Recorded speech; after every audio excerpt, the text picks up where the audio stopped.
What's up guys, welcome back to my channel. So balikan natin ang naging weigh-in ni na WBC welterweight champion Mario Barrios versus the 8th division world champion Manny Pacquiao. Tumimbang si Barrios ng 146.2 pounds samantalang si Manny Pacquiao naman ay tumimbang ng 146.8 pounds. Pares pasok sa 147 pounds limit sa welterweight, kaya abangan natin ang laban nila. Ito ang unang pagbabalik ni Manny Pacquiao matapos ang 4 na taon. Huling laban niya pa laban kay Yordenis Ugas kung saan natalo siya dito via unanimous decision. Dapat si Errol Spence ang kalaban ni Pacquiao noong 2021, ngunit napilitang umatras si Spence dahil sa retinal detachment sa kaliwang mata niya. Kaya ang ipinalit ay si Yordenis Ugas.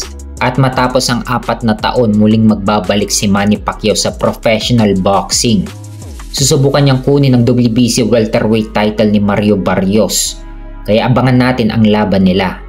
Pinakita din sa weigh-in yung banner na nasa taas ng MGM Grand na ito na yung pang 16 fight ni Manny Pacquiao sa MGM Grand Garden Arena.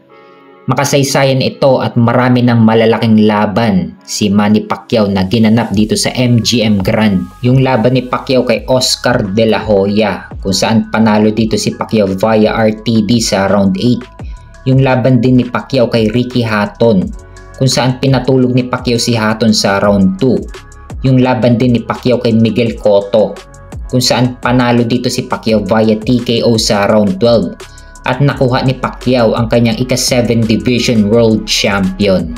Yung laban din ni Pacquiao kay Floyd Mayweather kung saan nagtala ito ng pinakamalaking pay-per-view buys sa kasaysayan ng combat sports sa US. Nagtala ito ng record-breaking na 4.6 million pay-per-view buys. Kung panalo sana si Pacquiao dito, siya sana ang pay-per-view king ngayon sa larangan ng buong combat sports. Kaso kay Mayweather napunta ang ganitong bansag, kasi siya ang nanalo nung laban nila ni Pacquiao.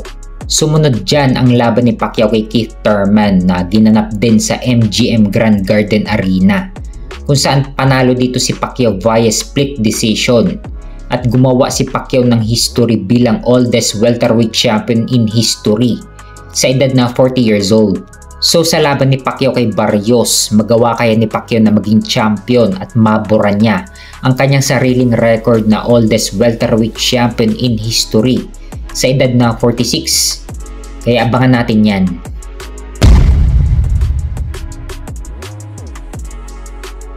Sa kabilang banda naman ang weigh-in ni na WBC super welterweight champion Sebastian Fundora versus Tim Tszyu. Tumimbang si Fundora ng 152.6 pounds, samantalang si Tim Tszyu naman ay tumimbang ng 153.2 pounds. So parehas pasok sa 154 pounds limit sa super welterweight, kaya tuloy na ang rematch nila.